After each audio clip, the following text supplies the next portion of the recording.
They were published. I want to see it first. Oh, here we go. Okay, this is perfect. I'll acknowledge it.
Why don't we ask everyone to take their seat and we'll get started in about a minute. I think we have a lot of people online today.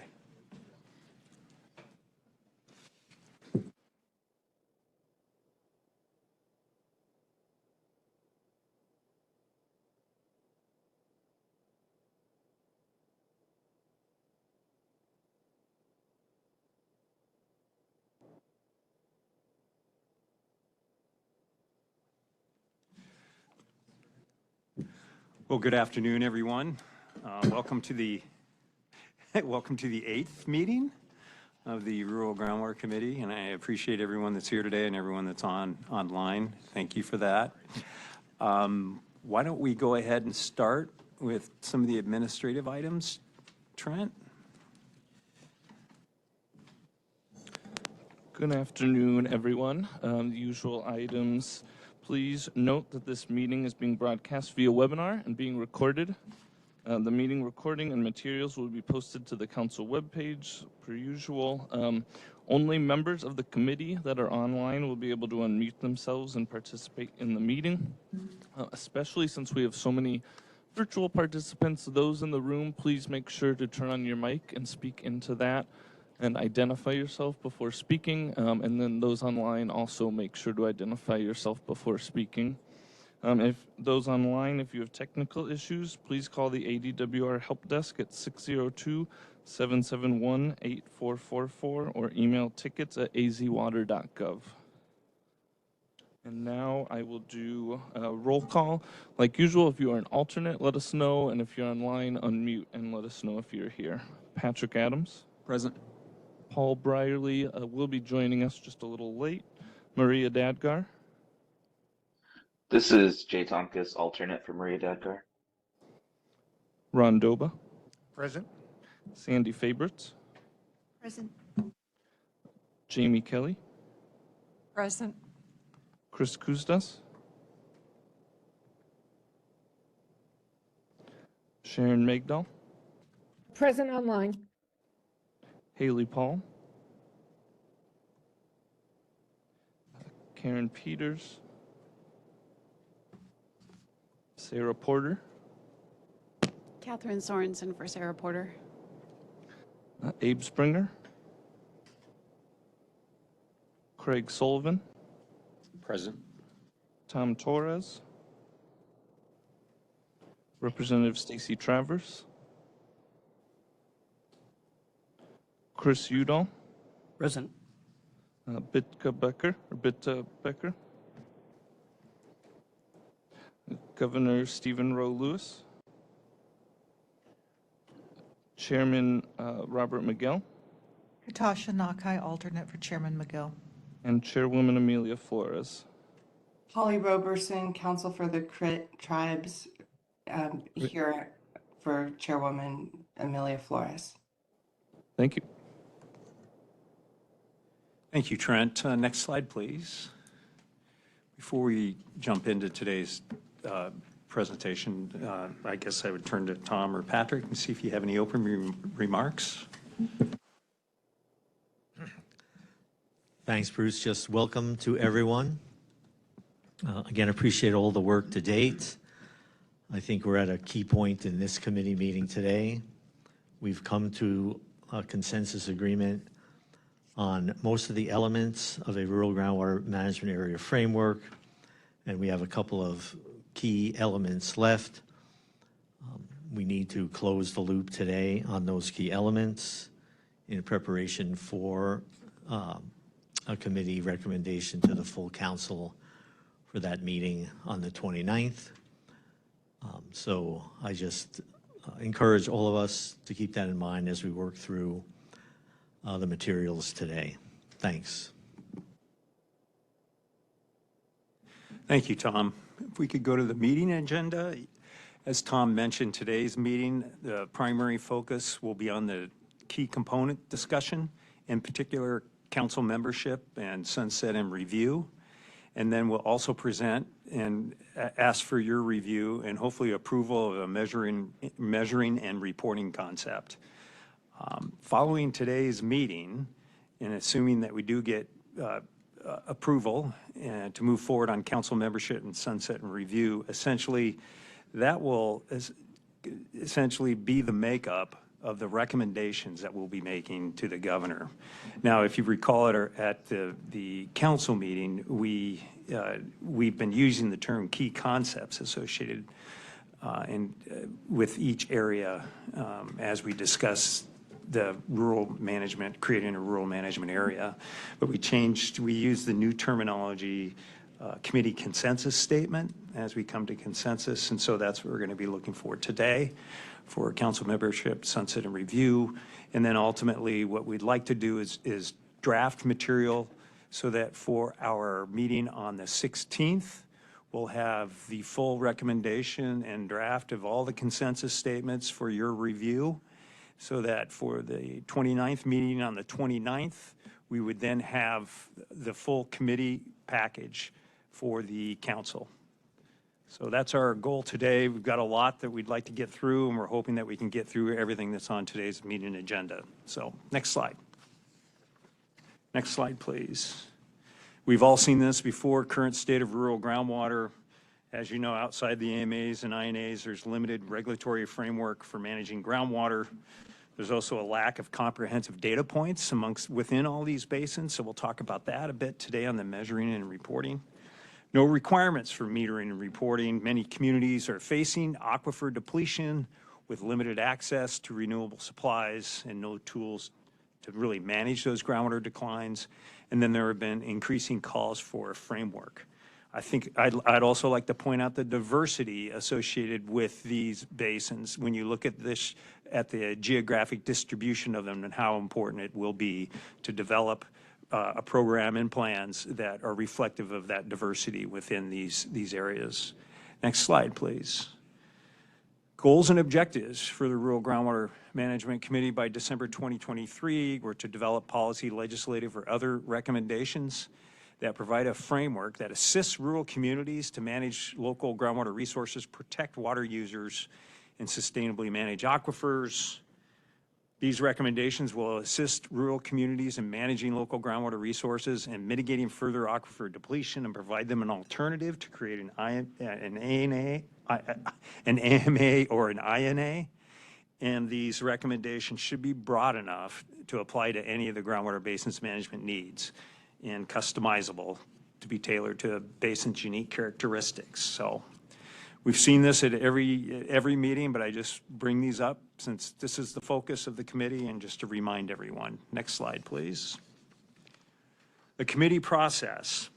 We developed a framework that we used at the starting point, and we brought that to the committee on August 9th. And so we've been working on that framework since August 9th. You all have been asked to review the framework, reach out to your constituencies, and provide feedback before each meeting. At each meeting, the committee reviewed and discussed components of the framework, reaching consensus on high-level concepts. And as I mentioned, we referred to these as committee consensus statements at the council meeting. And then, of course, ADWR staff has been engaged with committee members in a parallel process as we've worked through this at the committee meetings. The agreed upon wording in the consensus statements will constitute the end of December deadline, recommendations that will be coming from this committee through the council and to the governor. So I just want to remind you of that. And then, but the details in support of the recommendations will need to be developed beginning probably sometime early next year, should we move forward with rural groundwater management area legislation. So this process is still very flexible, and final design of the framework that will form any legislation. Next slide, please. Meeting objectives today. Today, we're going to review what we've gone through already. There were a few changes that were made at the committee meeting, so what I'd like to do is go through that today. Also discuss the next steps of the framework components. That'll be most of the focus today. Then we'll seek committee feedback and consensus on components, and then we'll be presenting to you the measuring and reporting concept. Next slide, please. Discussion of the key components. Next slide. As you can see, there's been a lot of work that's been done. Thank you to all of you for all the work that's gone into this. We're focusing in on the last two key component items. If you recall, at our last meeting, we agreed to have a separate meeting with our tribal representatives. That meeting was conducted this past week. And if you recall, the discussion at that meeting was to focus in on and get a better understanding on participation and interaction with DWR and in the development of this rural management area when it comes to the tribal involvement. Some revisions have been made to the consensus statements that you will see in red. I don't think there's anything of any major significance. And many of those concepts were already discussed at the past committee meeting. There are also a set of principles that were proposed by the tribes. Some focus on consultations and interaction with the state, and others focus on the rural groundwater management area. We are working through the principles and plan to share those with you at the November 16th meeting or before. And you'll see that these principles are probably nothing new and very, very pragmatic principles that have been proposed. Next slide, please. Now, this was something new. We decided to go through a sequencing scheme. So many of you, we had not shared this with the committee, but we shared it at the council meeting. So if you could go through each of the sequences here, Jennifer or Trent. So, and the reason we did this, we wanted to show that the sequencing when it comes to creating and implementing the rural groundwater management area. And I just thought that rather than go through each one of these, and since we had not presented this slide to all of you at our last committee meeting, if you had any questions to this as we went through it at the council meeting. I think it was pretty self-explanatory, but there seemed to be some questions about how the sequencing and how it might occur when it comes to creating a rural groundwater management area. So I'll just leave it up real quick. Yes, Paul. I was just curious if they can be, if the criteria is going to allow them to be created virtually anywhere that one of these entities decides, or if it has, that area has to meet, say, the criteria of an AMA.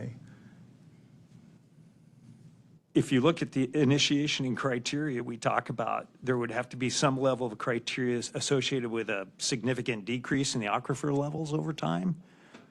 And we can address that when you look at initiation and criteria, but there'd have to be some criteria before you could just go out and develop one of these rural groundwater management areas associated with some rate of aquifer depletion. Okay?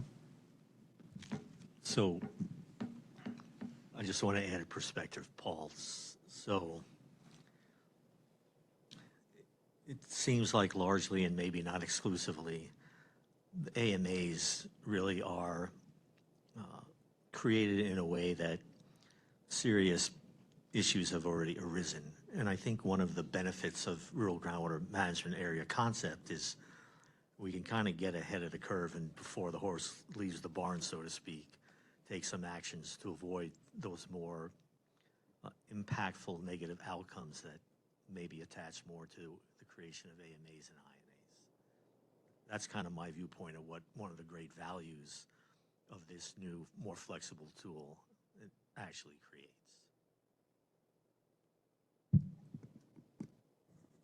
I just know there's a lot of concern out there that this could be used in a way to put regulation on things that people are concerned maybe shouldn't be regulated. So I just was curious whether it was going to match the AMA criteria or something like that. Thank you. Any other questions? Okay. Let's go to one of the initiation and creation concept where we came to a committee consensus statement. As you can see, there were really no changes associated with this consensus statement. As you can see here, Paul, there's some discussion regarding the criteria associated with creation or initiation of a rural groundwater management area. And I'm sure some of that will be further discussed as we go into more details in developing legislation potentially.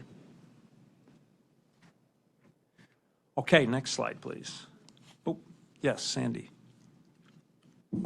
Just not really a question, but something to point out, and hopefully we have a further discussion later, is the multiple counties in one basin where you have more than one, sometimes 3, 4.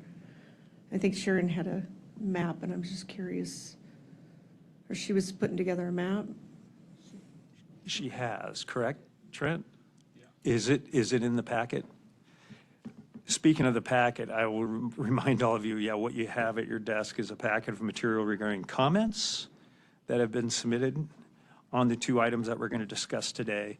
And you also have an update of the consensus statements there in front of you, okay? Thank you. The map should be, is it in the packet? So the map is in the packet. So those of you that, okay, excellent. So you'll see that there are a few that have 2, 3, a couple that have 4 or 5. And the map is from counties. DWR, and Sharon, staff at WRC, kind of highlighted those basin borders so you can see that a little better. Okay. If I could, since it's come up, I had asked, this is Sharon McDowell, I had asked for whether the department had a map, which they do. It's a very large file, and it's very busy with many, many towns, cities and towns in it. So what we did is just produce a map with less information, so it focuses on the basin boundaries and the county boundaries. And there are 2 different ones, but the only difference between the 2 that were distributed is which layer is on top, the basin boundary or the sub-basin boundary. And so it's just simplified. These are all accessible data layers, and the department one was just like, it's what, 15, 16 megabytes, and so hard to read because it has so much information. So this is just simplified version of that.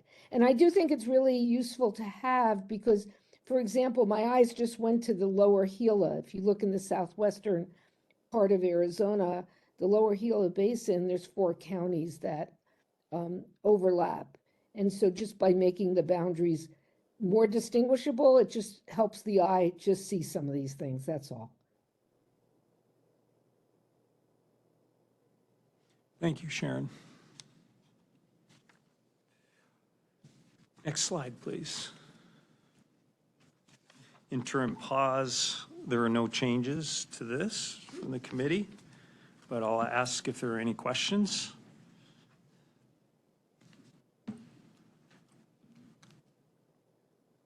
Next slide.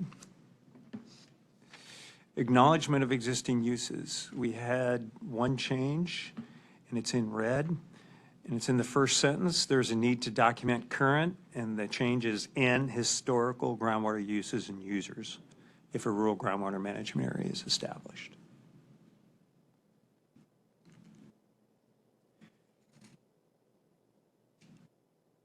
If there are no further questions, we'll move on to the next.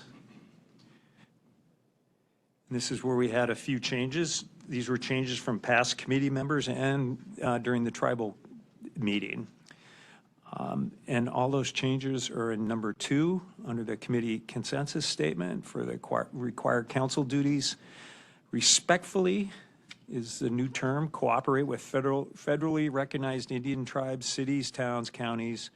Water providers was added, and other local, state, and federal was added, agencies or organizations within the area to engage in coordinated regional planning.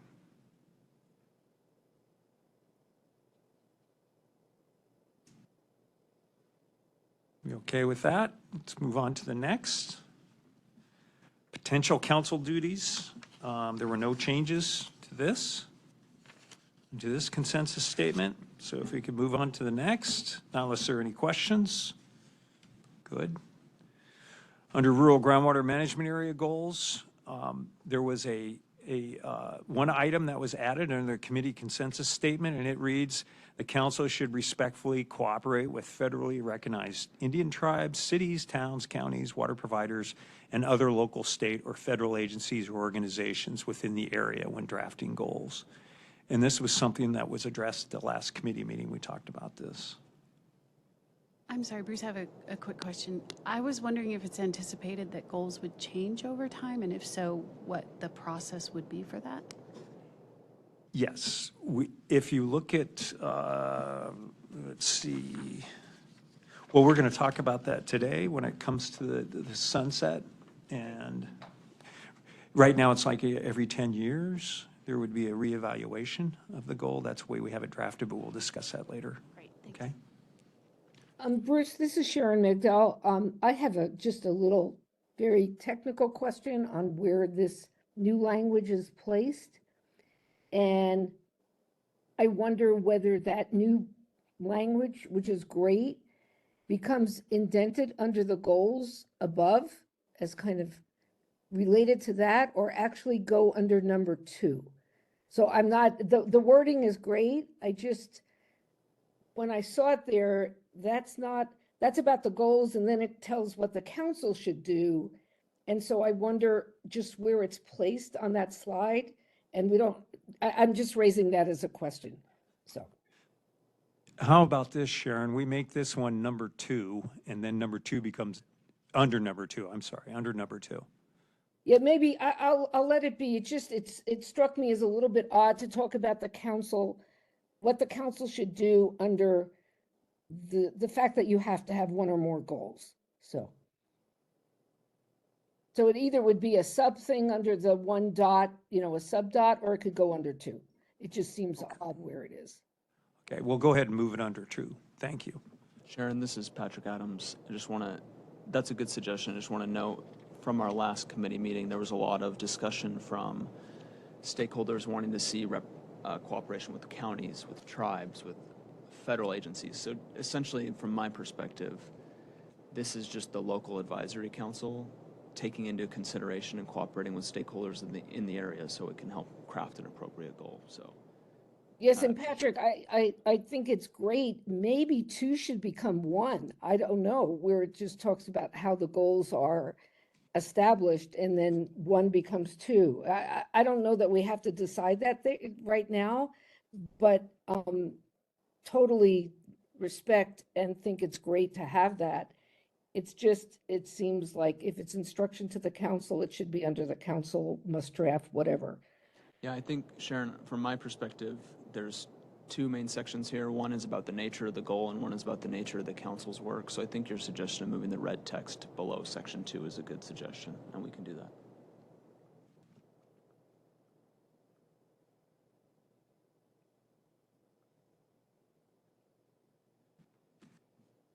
Any other questions? Thank you, Sharon. Next slide.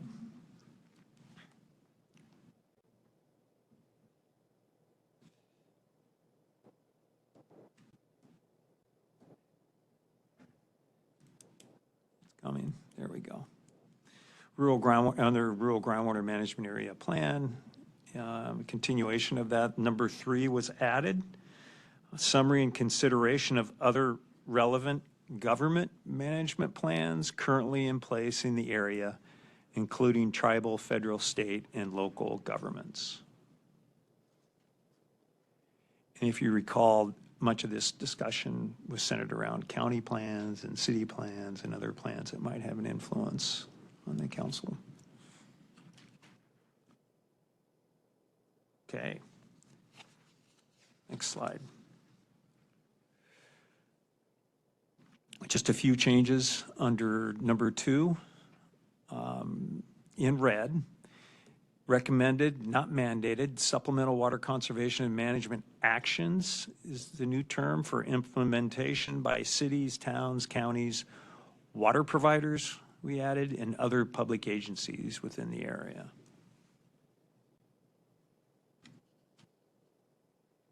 Yes, Chris. In the water providers in number 2, and then also back on the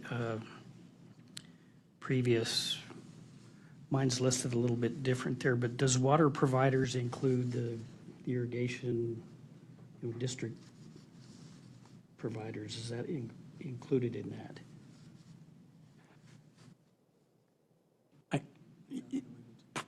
Personally, yeah, it depends on how we define it, and I think it should include irrigation districts. Yeah. I know there's going to be some irrigation districts outside of these. Right, irrigation districts or ditch companies, yep. You're right. So we'll make that. Please include those. Yeah. Thank you. Thank you.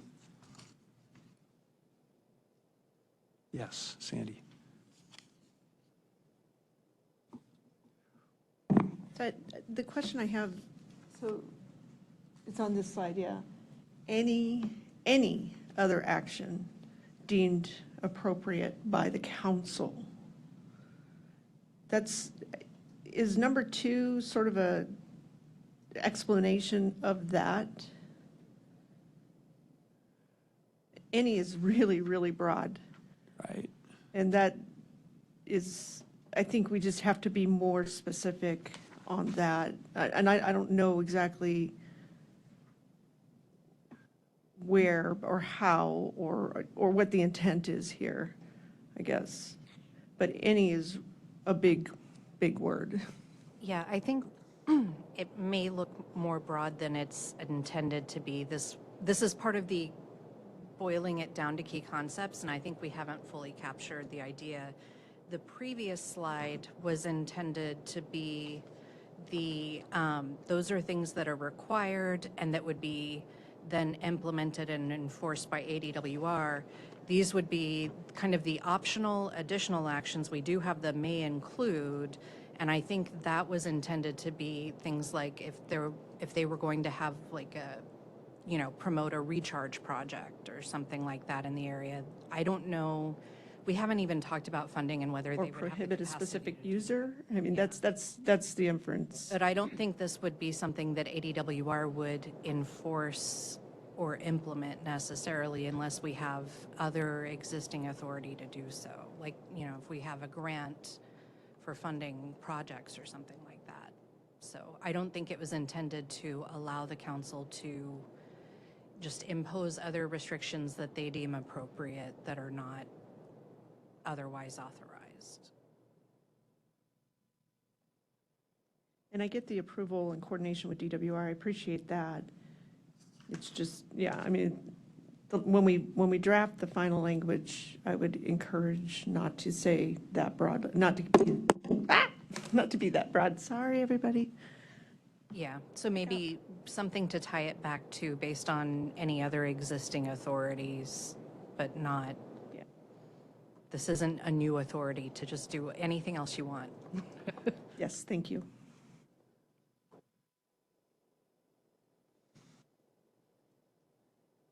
Ron. Rondo Benamwa.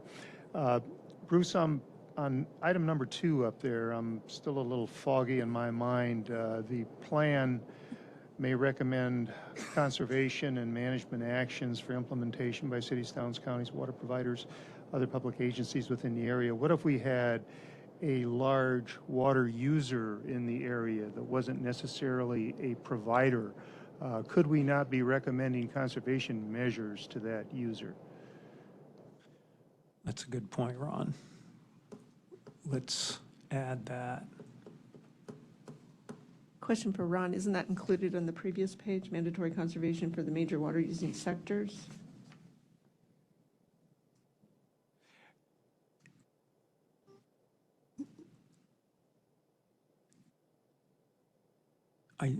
Now that I think about it, if we could go back to the, I think the thought was these are water providers that provide water. And not necessarily, in other words, you can't mandate. They would recommend, but not, they can't mandate. The council couldn't to a water provider.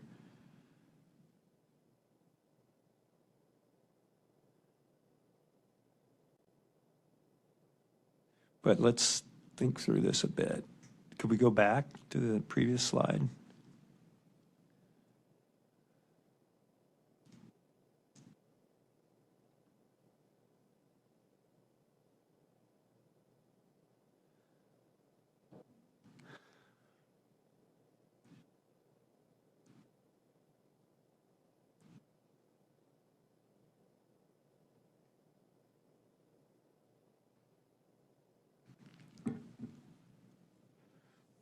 Any thoughts from other committee members on Ron's comment?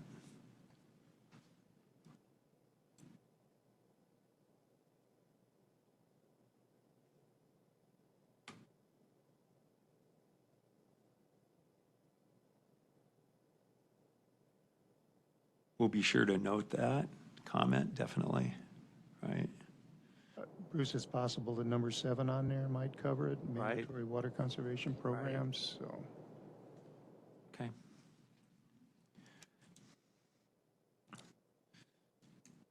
Next slide. Remember, committee notes and feedback.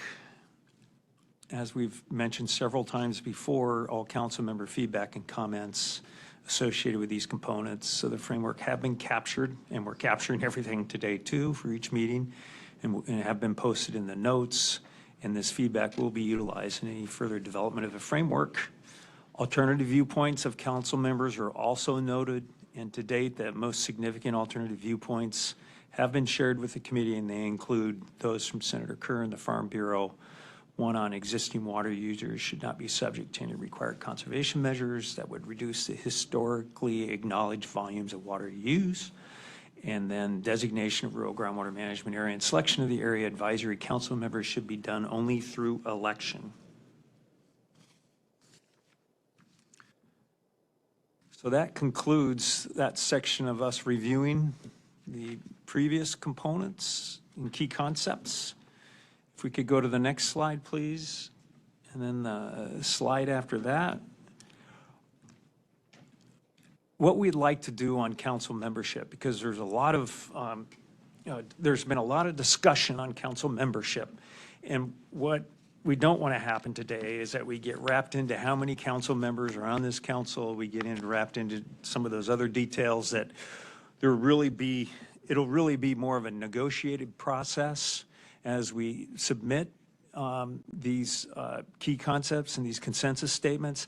And that negotiated process will happen during the design of any legislation. So whatever we come up with here would have a very high probability of changing anyway. And so what we thought we would do is offer up some kind of more generic statements. And so start first here and, share this with you, go through this with the council. We'd like you to go ahead and review these points. We'll receive your feedback. We'll revise if necessary and hopefully develop some consensus support on these key concepts. And then we have 2 slides that we'll review that provide a bit more detail. And you've seen the slides, but they're more of DWR's perspectives, but it also includes many of the council perspectives. And see if there's anything in these next 2 slides that you might like that we might want to add to this key concept. So that's the thought here. Let's go through this, see if we agree with this language, any changes you might want to make there. And then we have 2 more slides that we'd like you to take a look at, see if there's anything from those slides that you might want to add to this key concept. And then hopefully we can come to some resolution on a consensus statement. So what I'd like to do is just start with council members. You see this pretty generic, high level, but no more than one member may reside outside the area boundaries. Members should represent all major water use sectors within the area. And I've had some conversations with a few of you, and you've made some very, I think, relevant remarks in regard to water use sectors, because we may identify municipal, industrial, and ag, but we may have some basins that don't have an industrial sector water user, or may not have an ag, or may not have a municipal water use sector. So potentially within the legislation, it's going to have to be somewhat customizable and flexible, because each of these basins are much different. And we want to make sure that the major water use sectors are reflective on this council. Chris. Some of the conversations, Chrissy Dahl for those online, some conversations I've had have talked about possibly making that proportional, kind of like you're saying, there's some sectors may not be well represented or within a basin, and you may have a large sector, and maybe it needs to be a proportional approach. Thank you, Chris. Bruce, this is Sharon McDowell. I had a comment or two about this first part of council members, if that's okay. Yes, go ahead, Sharon. So you may all get mad at me because I get stuck on words, but I think we're talking about council membership. And that second bullet is, you could interpret it that each member has to represent somehow all major water using sectors. I think you should say either the membership should represent, or all major water use sectors within the area should be represented. And, you know, when we think about water use sectors, and you just mentioned industrial, municipal, and agricultural, but there's also environmental that we tend not to be. So we do want to make sure that these things are not interpreted to exclude some representation, as long as the major water using sectors are included. So I just think we have to be careful about how we word it. And then I know you don't want to get into details of this, and I know there's differences of opinion, but do you want to give us any hint of the number of members we're talking about, 5 to 9, or 9's come up, 5's come up, somebody could, get to 15? So that's just my last comment on this. Thank you, Sharon. On your first comment, I guess I'd reach out to the committee members. Members or membership? What do you think is a better term? Membership? Okay. Go ahead and change that to membership. On the second item, Sharon, that will be addressed in these next two slides that we're going to be taking a look at. You'll see what DWR's perspective has been, and some of that perspective is also from committee members too. Okay, And so we can have that never mind. discussion. Never mind, Okay. I haven't had a chance to look through all the slides. Okay, thank you. And then what do we have? Council must include some number of at-large members to meet the specific needs of the local economy, population of water users of relevant sectors. Yes, Sandy. In this, the council members, would it be those who are inferred to be regulated under this, or is it anybody? Or those who are regulated are served by somebody who's regulated?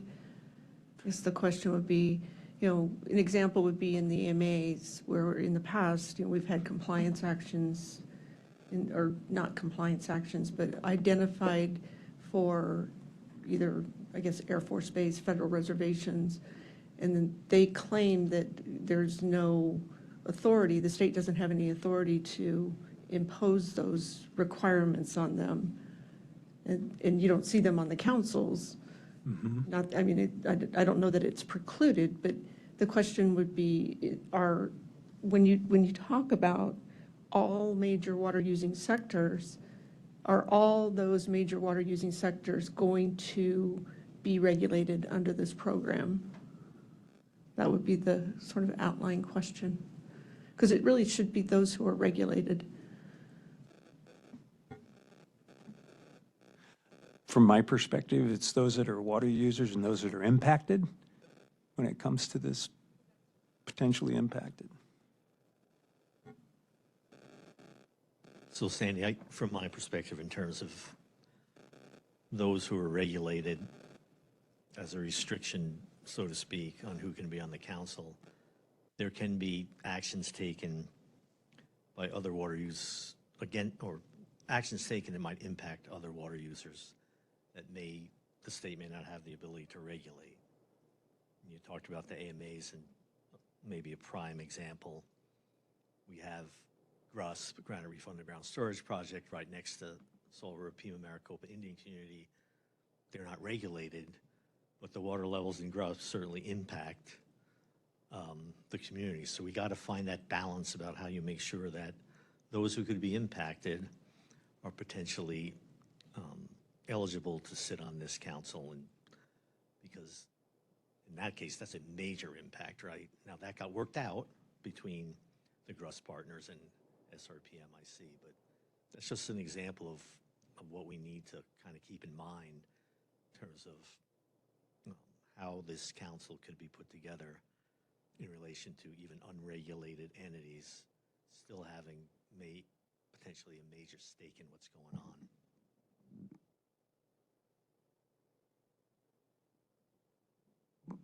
I agree that I hear and I agree and I understand what you're saying.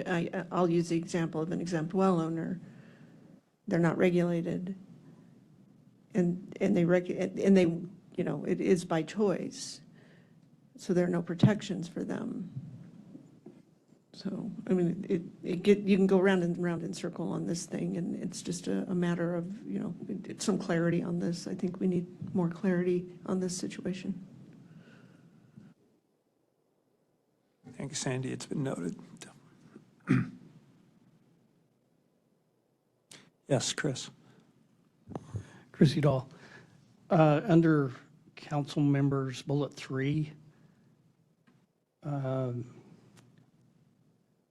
possibly bullet 2, should that, maybe I'm splitting hairs, but those who serve, if it's going to be by appointment, should their resume show that they speak water language, that they understand water? If you look under the appointment process, appointment based off of on knowledge of, interest in, and experience related to condition, development, or use of water within the area. So there is an expectation on that resume that they are very much familiar with water issues. Okay, thank you for that. Can I, while I'm there on bullet 2 down below the appointment process, are we there yet? Yeah, go ahead. Should that include the user, provider? Should there be language related to the user or provider in that bullet? So the bullet that Chris is referring to is under the appointment process. And the second bullet reads, members appointed from lists of recommended members submitted by the counties, cities, towns, tribes, and state legislators within the area boundaries. Are you thinking you put in water providers? Something to that effect, yes. Jamie Kelly, Chris, are you looking for irrigation districts I think that's it. that might fall in there? Yeah. So Be it more particular, yeah. would you rather have more specific irrigation districts Than a water provider? than the term water provider?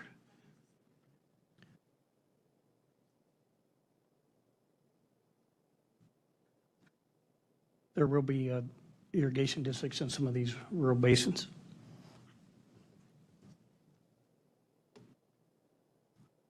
And this is just relative to the appointment process that we're selecting. Yeah, who can provide a list? Yeah, having represented taxing as an irrigation district in the past, they would want to say. They would want the ability to recommend somebody if they're going to be governed by it. And with a ditch company who has an elected board. Okay, so we would add in irrigation districts? I wonder if you add in water provider and it covers irrigation districts, private water companies, like a whole host of entities that might want to have a say. Food for thought. It would be consistent with some of our other statements. You might want to say water suppliers. water providers tends to have a little bit of a municipal slant to it. This is Sharon.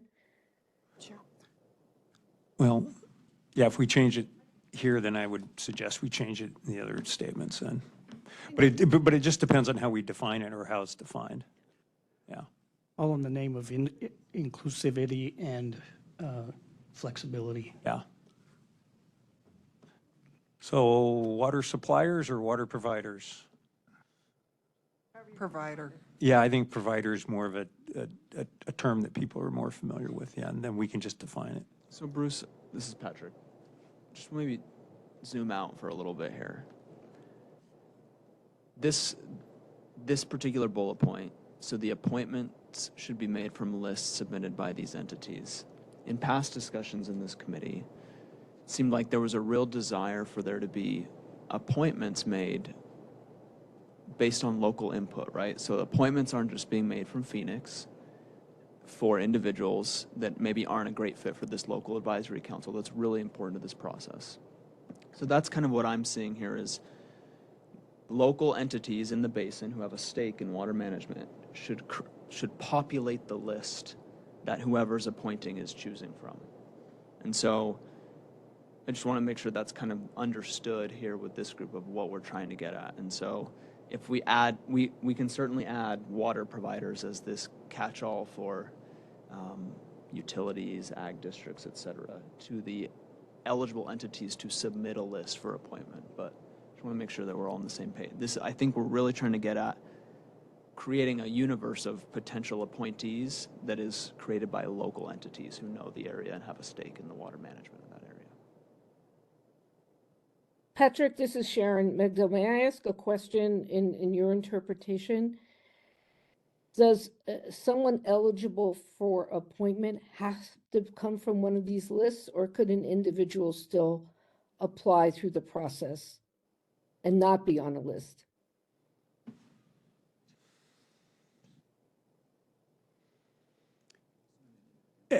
At this point, they'd have to be on the list. Then it needs to say members must be appointed or something. So it has to be from a list. Okay, just trying to clarify if that's what we're saying. Okay. We can clarify that. And the first bullet point says members must be appointed. Right, but the second bullet does not. And I was reading it incorrectly, but you know, members are appointed from lists or something like that, or just Okay. I didn't quite read it as, I saw it as the opportunity to submit a list, but we're saying that they have to be appointed from a list, and that's fine as long as people know that. I just wasn't reading it right the first time. Okay, thank you. Sandy?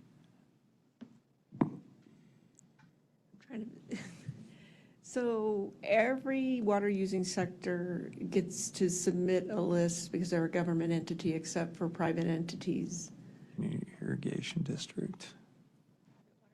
Private water company. Private water companies would be there, Yeah. your industrial users. I mean, I'm not trying to play tit for tat, but it's like, it seems like, this is like, how many lists are you going to have coming from all these entities and who's really representing sort of your private industry? I don't want to be submitting lists, to be honest. I mean, we don't have any of that, but can this be, I think it's something that we need to talk about further later, but streamline it a bit as opposed to listing every single entity here.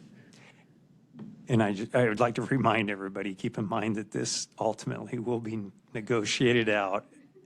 So that's why we tried to get as generic as possible. Nicole? Yeah, I think that you raise a good point, and I think the original list involved elected officials with the idea that the officials that are elected locally should have insight into who is electing them and might actually talk to them about what their water use concerns are and who can adequately represent those on the council. So it was not intended to, you know, generate 270,000 lists so that you have a list from essentially every possible water user, but instead that the water users would go to their elected officials to identify potential representatives who could be helpful on the council.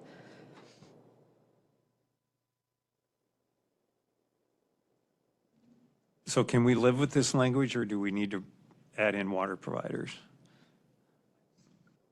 This is Travers. Yes, Representative Travers. Just to go back, I don't like providers. I like the other language that we decided on. And the other thing is I'm going to wait to see what these next two slides show before we start talking about the level of involvement that state legislators should have. Or my 2 cents about state legislators. Okay. So you like the term, you kind of broke up, you like the term water suppliers and not water providers? Yeah, I agree with everybody. Providers is more suggestive of a municipality. Okay, thank you. Thank you. How about the third bullet under appointment process? Appointed based on knowledge of, interest in, and experience related to condition, development, or use of water within the area. What does interest in mean? This is Travers.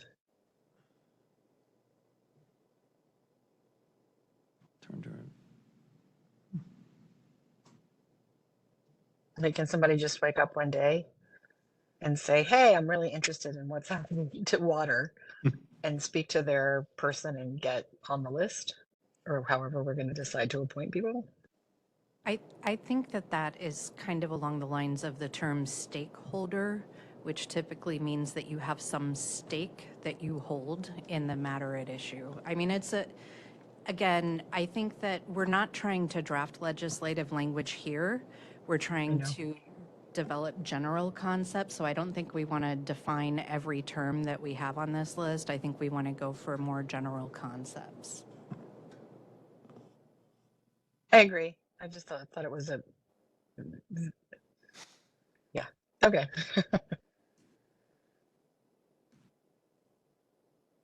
How about the last bullet? Oh, Chris. Chris Udall, last bullet, is that subject to reappointment? I assume that includes a reappointment if. Each term's 5 years and they could be reappointed for another 5-year term. Yeah, we haven't talked about term limits.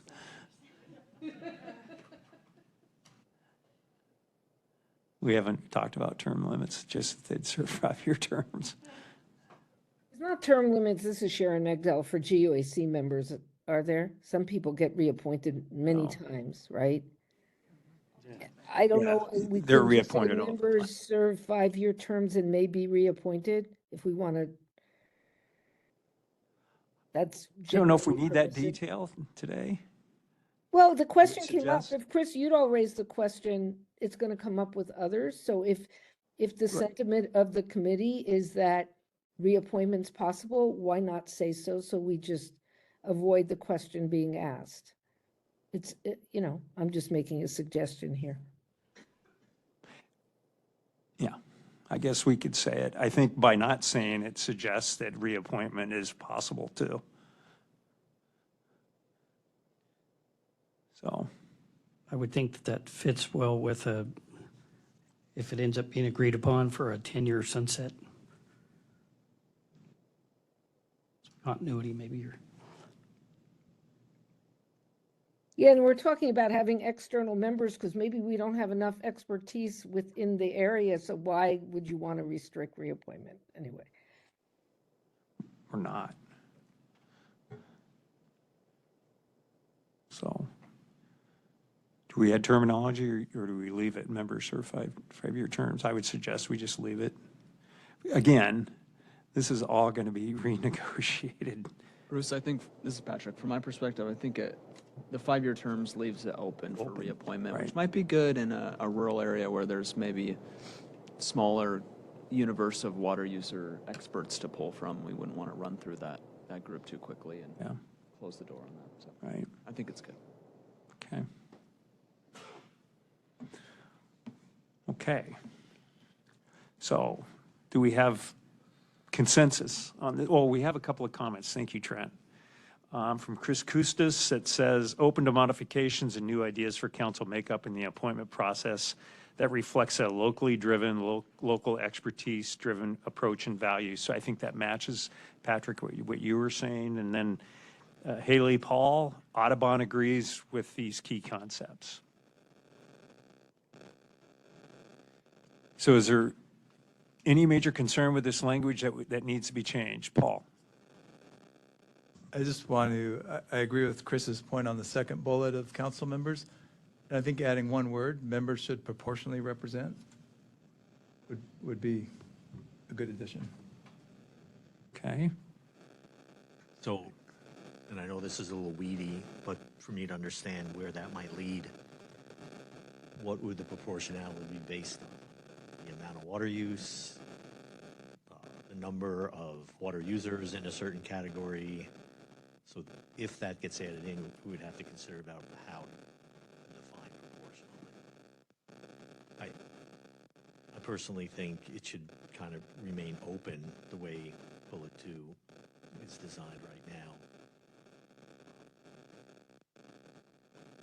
And not get into trying to parse out.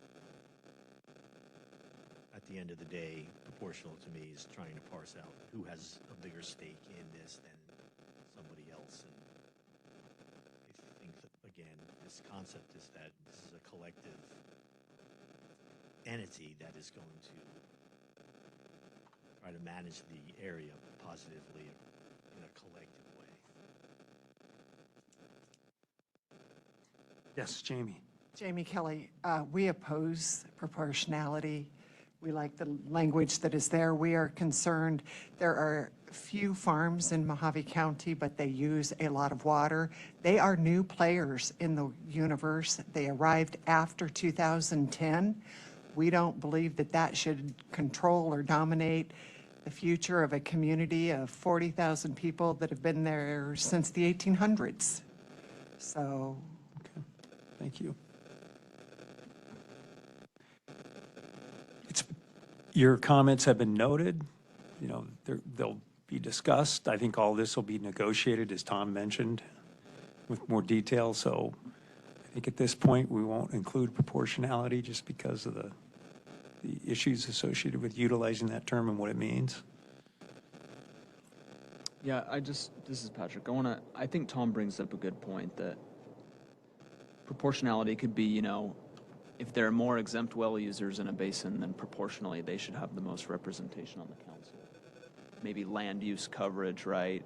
So that would be ranchers would have the most proportionality on. So I think that's a tough question to kind of get through. But I do hear what you're saying, and I think we're really trying to capture in that second bullet point in the first section that we need to have the water use sectors who have a stake in this have a real meaningful voice at the table, right? And so I think that the spirit of that comment and the spirit of having those who are going to be affected by this, whether it's agriculture or domestic well users or industry, it really will depend on the basin.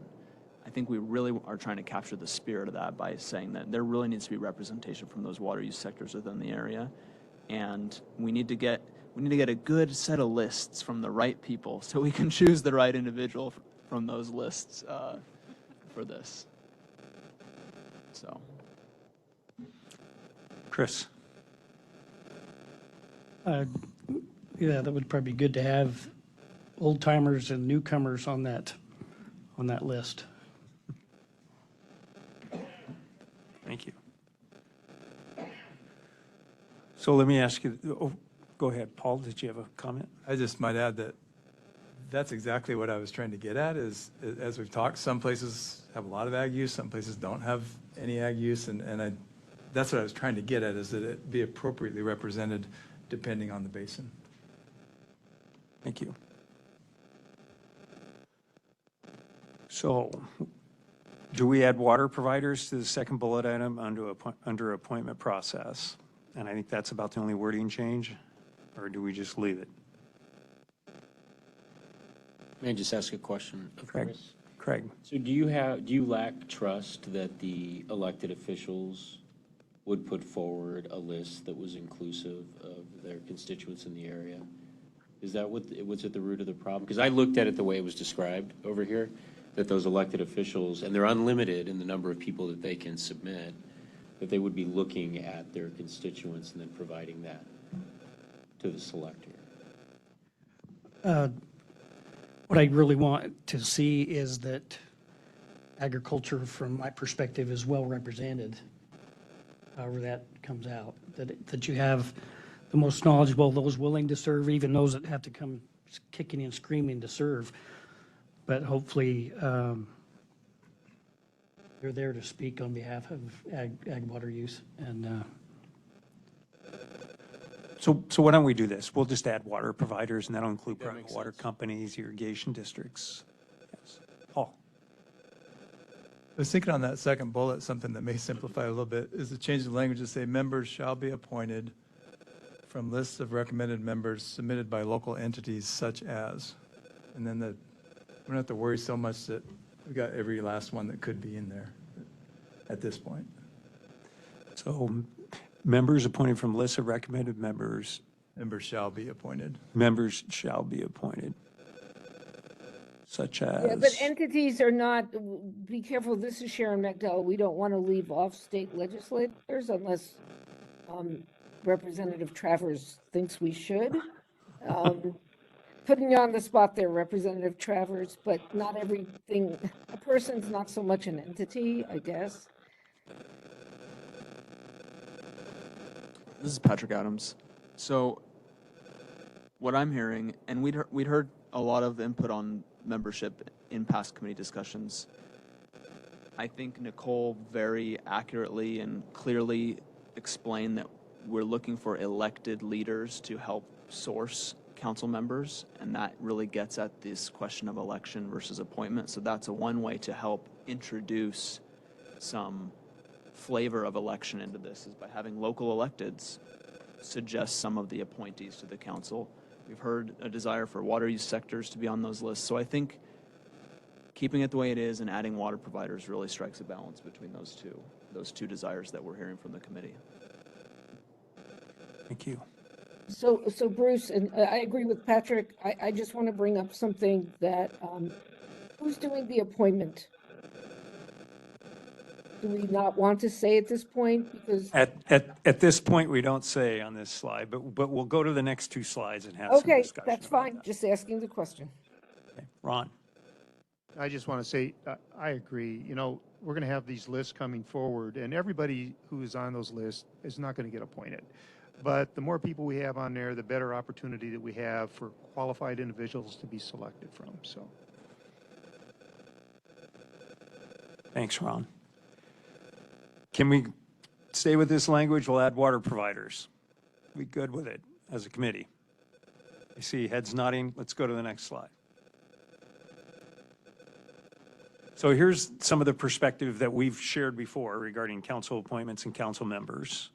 And again, these are items, that I'd like to take a look at. And as you review this, is there anything here that we might want to add to the key concepts slide that we just looked at and that we just discussed? We had a couple of comments on the council appointment, one from Chris Kuzdas that says a transparent council member application process managed by ADWR, a locally driven approach to council member selection with selection criteria oriented around local experience and expertise in local water use and conservation. And Haley Paul's comment is support governor appointment lists from lists submitted by counties, cities, towns, tribes, state legislators within the area.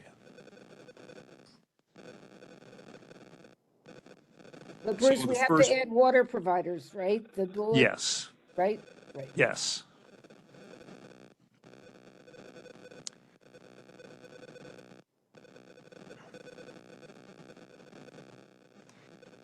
I think this is fairly consistent with the previous slide, except the governor in the first bullet point. Yes, Ron. Ron Doba, I may have missed it, but did we have tribes listed on the previous slide on that list as submitting list?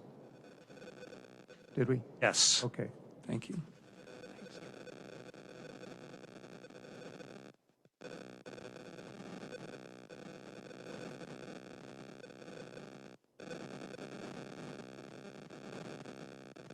So I'll ask the committee, Can we add governor as shall appoint? Yes, Paul. There was a comment in here to do it. I don't think they referenced it, but like I've seen the redistricting commission done, and you have some from the governor, some from legislative leaders. And one thing that struck me about that is water is not something that should flip from here when you have a Democrat governor and here when you have Republican. And so doing something like that where you had a more bipartisan appointers, I think is appealing. So I would suggest that we at least leave it open, that we look at maybe something like that instead of just the governor appointing. Okay. It's Travers here. Yes. I don't know what that means. It means that the governor would do some of the appointments and maybe the Senate president, Yeah. the Senate president, the minority leader, Yeah. this kind of thing. So you end up with possibly more bipartisan process. Yeah, I have some concerns about that too. Let's keep going for the sake of Okay. our time. So, Bruce, this is Sharon Megdal. It seems like there's a lot of redundancy on these last two slides. When the next stage comes around, if we are in consensus, can this be consolidated into fewer bullets? yes, this is very similar to the previous slide about the only change is that the governor shall appoint.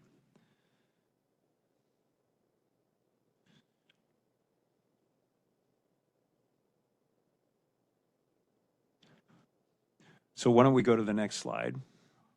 Here, I'm assuming that, do we agree or disagree regarding having the governor in there as governor shall appoint? I'd like to hear perspectives from other committee members.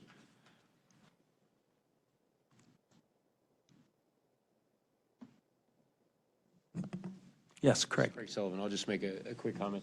I can understand why you'd want to go in that kind of streamlined approach. You've said some things earlier that things will have to get negotiated, and I think that's one of the items that is going to get negotiated in all likelihood. Right. So, to what Paul was saying, whatever gets people to a comfort level where there's inclusion and participation and that bridge of trust is built, I think is what will ultimately make this successful. Okay. So I'm fine with where it is now, but Okay. I'd acknowledge it probably will adjust. Okay. Or may. Thanks, Craig. Ron? Ron Doba, and I'm fine with where we're at now with this Okay. wording in here. I agree with what Craig just indicated, so as far as I'm concerned, we can move on. Okay. Good. Yes, Katasha? So without taking any kind of position on the governor language, I do just want to note the 5-year term issue. Unless we actually take a position on terms, you're going to end up potentially with people who are all up at exactly the same time and party shifts and that sort of thing. So you just want to think about that Staggered. as well. Yes. Okay. Good remark. Thank you. Sandy? In the vein of streamlining, I would just refer to 45-420. Thank you. It's it's essentially 3 paragraphs, and that's the Groundwater Users Advisory Council, and all these pieces are captured in there. Okay. Except for the term. The term is 6 years, but the language is very streamlined, very succinct, and very easy. Okay. Thank you. Okay. We're not going to make any changes to the previous. Let's go ahead and move on. But we've noted everyone's comments. Thank you. Okay, Sharon, you'd asked about numbers. Here, it's administered by a council of 5 members, and at least 4 of the 5 members must reside within the area boundaries. And then it lists 1 person representing the agricultural groundwater users with a definition of agricultural, and then 1 person who represents industrial groundwater users with a definition for industrial user, and then 1 person who represents municipal residential groundwater users, and then a definition for municipal, and then 2 at-large members. So I'll open it up for input. We did have a couple of comments. And this was from Jamie Kelly. At least one seat for a city, town, or county representative. Recommended size of 5 is correct for limited expertise as smaller basins. Support a balanced council similar to original legislation reformulated to 5 members. Council must be locally represented and driven to ensure the community support its actions. So Jamie, I don't know if there's anything further that you might want to remark on your comments? I was kind of following along, but I think some of my current concerns may have been addressed by the addition of 4A2 and 5A3 in the prior summary that we reviewed. Okay. But on this, I do have, if we can just talk, yes. The definition of industrial, I don't know if it's elsewhere in the statute, but it's somewhat of concern for me because you exclude industries that are supplied water by cities. And we have a 73 businesses in an industrial park adjacent to I-40 in the Kingman area in Mojave County that would be excluded from serving as an industrial user because they are all served by the city of Kingman. So we have concerns with that definition. We think that they too should have the ability to serve as an industrial user, that they should not be kicked if they're served by to a the city. at-large because their only option would be an at-large seat. Well, I guess what I'm asking, do we want to include this in the key concepts or do we not want to include this? That's really the question here, you know. Oh, you're up here and I'm down here. Sorry about that. And I should remind everybody of that. That's why we're reviewing this. If there's anything here that you think we should include in the key concepts, and if there isn't, we won't. But we just brought these back up since these were discussed previously by DWR perspective, and also we'd received some comments from all of you on this. Yes, Sandy. Just one comment, and this goes back to the issue where you have multiple counties. And it's something for conversation later that again, that we need to maybe talk through. There may need to be some flexibility in those situations. Because, you know, for various reasons, every board of supervisor, I'm assuming, is going to want to have some hand in this, and not that we want that, sorry, Craig, but we may need some flexibility in that, but I like this one. This is very succinct and very easy, and consistent with the AMA portion. Okay, thank you. Paul? Is there any restriction on the at-large? And reason I ask is, could the at-large be the type of one of the other members? Yes. That could help with the... Right, the rebalancing,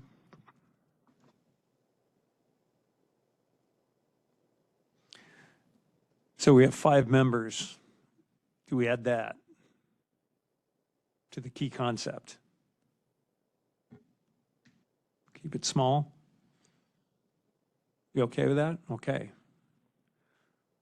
We'll keep it to 5 members. We'll add that to the key concept. Do we include the specific definitions, or do we just leave that up to negotiations at a later date? Thoughts? Keep the definitions. Keep it at, so not include this as part of the key concept, that piece? Or do include it? Oh, keep it as is and include this as part of the key concept, okay? Yes, Jamie. 2 things. I just received a text from Chris Custis, and he thinks 5 is too small. He is online, but not able to unmute. Oh, okay. So Chris thinks 5 is too small, okay?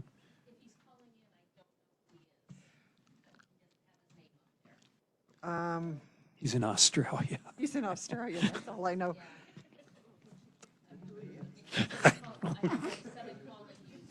Why he's calling in.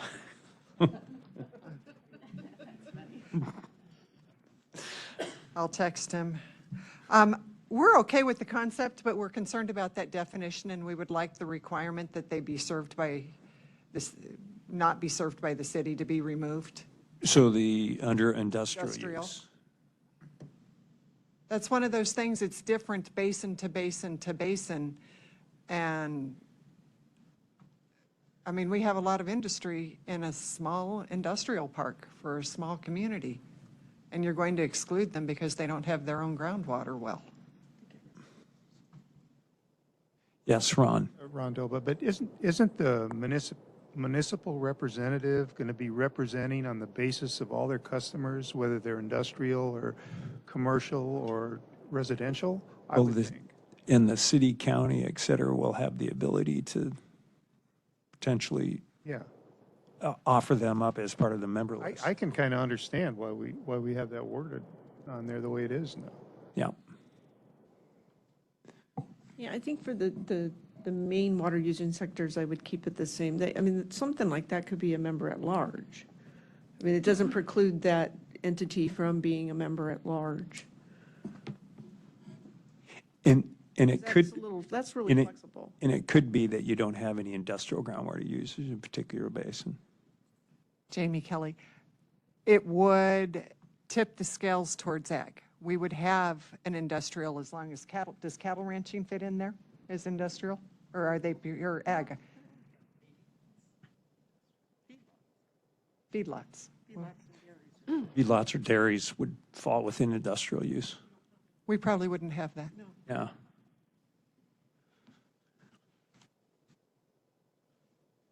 This is Sharon. I'd like to note while people are thinking about this, I'm having some difficulty with the 4 of the 5 members reside within the area, and then you have the red on the bottom, and then if you start going, which I realize we're not getting into the weeds of having different people, it becomes like this simultaneous equations problem. Oh, this one's this, and that one's that. And I have a little bit of difficulty with just having a member from outside the area. Like, we can't find 5 people in an area that can be on this local council. So I'm not that comfortable with the idea, and I think of having somebody from outside the area be on it, and I just think it adds complications. Bruce, I'm hearing some discussion on the definitions, which are also tied in with the number of members, which we're hearing different opinions on, right? So this slide is geared towards a 5-member board. If we have more, then we would have to maybe redistribute that. So I'm thinking maybe we move on from this detailed and just stick to the high-level slide that we talked about first and leave it at that for now. We good with that, committee? I don't know if the committee has any, does the committee think that's the right move? Okay. Good. So, go ahead, Catherine, did you have okay. So what we'll do then, I'm sorry, Chris, or Paul. I just wanted to mention on the size, looking at some of these, 5 may be hard to find. So I'd worry on some of these if we made it too big. And I don't know if there's any way to make them proportional to something with the basins, but 5 may be a stretch for some of these. So we've heard 5's too big and 5's too small. So I think if we click back to a few slides. Yes. This is where This is where we're at. And I think being agnostic on the number of committee members and being agnostic on how we define water use sectors, but having those principles there is a good outcome for the committee on this particular issue. I think the only term we'll add in is water providers. And that's defined, right? Chris, yes, water providers is defined in statute in a very broad way that includes public, private water providers, ag districts, et cetera. So that's the typical usage of that. Wonderful, thank you. So this will be our consensus statement then for membership. Okay. Bruce, I'm sorry. Yes. I do just wonder if we're going to get rid of the detail, which is fine. If in the broader statement up above, when you say all major water use sectors, you might just want to qualify that and say such as agricultural, municipal, industrial, because I don't know, it seems so open. Like someone who's in the mining industry might think they're in a different industry than the cattle feedlot industry, and someone who grows, I don't know, pecans might think they're different than alfalfa. Whatever, I don't know. So just food for thought. does the committee think that that specificity would maybe alleviate concerns from someone who might not know if their water use sector is within it? So maybe we should add municipal, agricultural, or industrial, just as an example. You could just say such as, right? So people know what you're thinking. It would alleviate that industry can't submit its own list.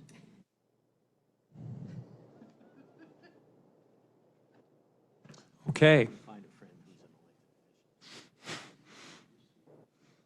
So Bruce, I think we'll add that. Yes. Okay. Thank you, Catherine. Okay. Let's move to sunset and review. Bruce, can I interject real quick since we're moving on? Yes. This is Travers here. Very antithetical to my general nature. I have been trying to keep quiet, but I really feel strongly about the state legislator thing. So can we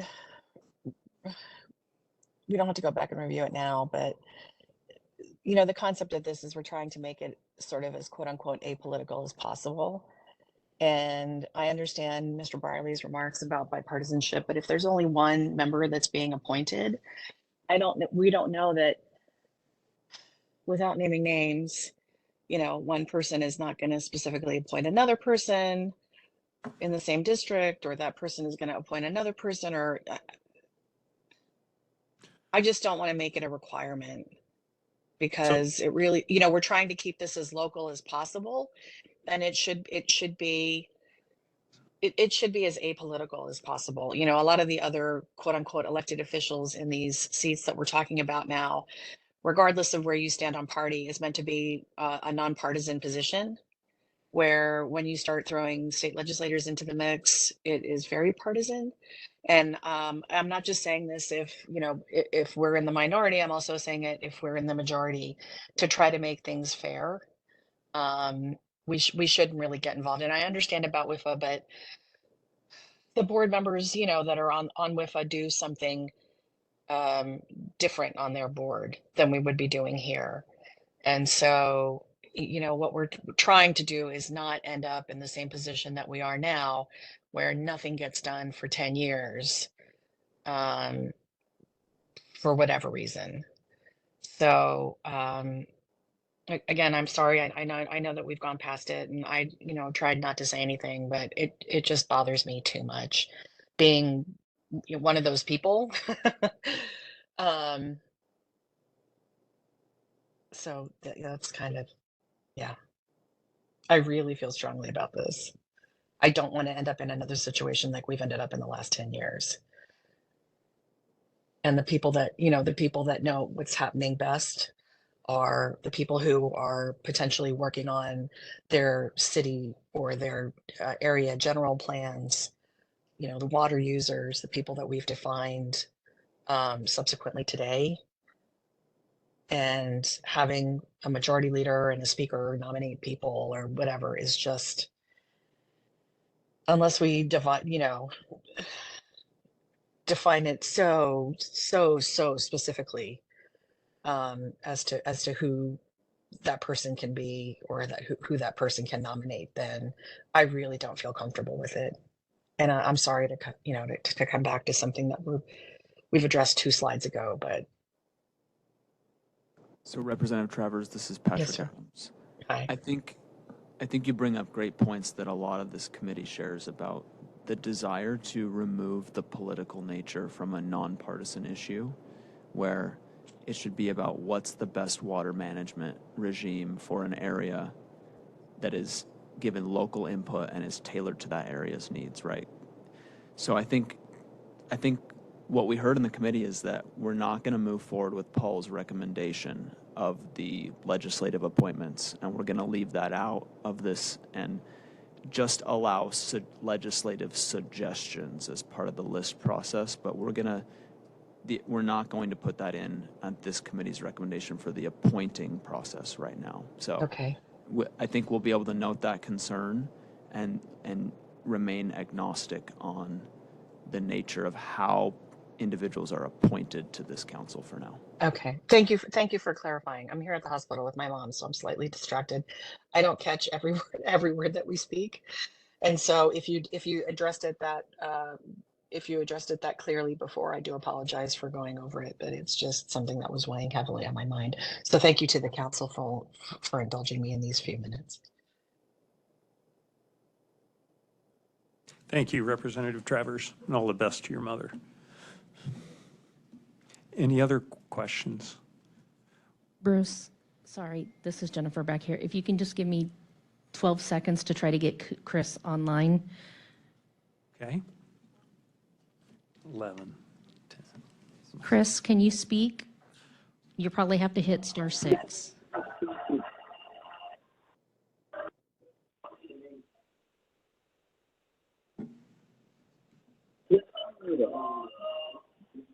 Hi, can you all hear me? Yes. Yep, we can hear you. Thank you. Great, thank you.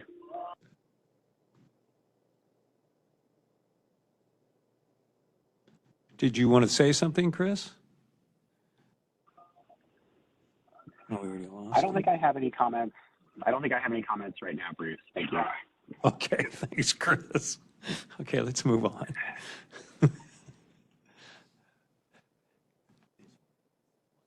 Okay, sunset and review. Now, we have a few comments that I'd like to read as you're reviewing this draft. From Jamie Kelly, supportive of sunset review every 10 years, using a data-driven approach to determine if it should be extended 10 more years. Management plans should be reviewed on regular intervals to ensure water users are adhering to requirements and plan is meeting its objective. Haley Paul, supportive of concepts, including 10-year reviews of plans to make sure they're on track to meet goals and adjusted accordingly. Open to discussion whether a sunset of the framework is needed, especially if acknowledgements of use are incorporated. Chris Kustas, there should be an opportunity to modify and adapt the management plan at regular intervals over time. Modification should occur in a public hearing process managed by DWR, and any decision should be based on aquifer health data and conditions and should relate to the reason for area designation and area goals.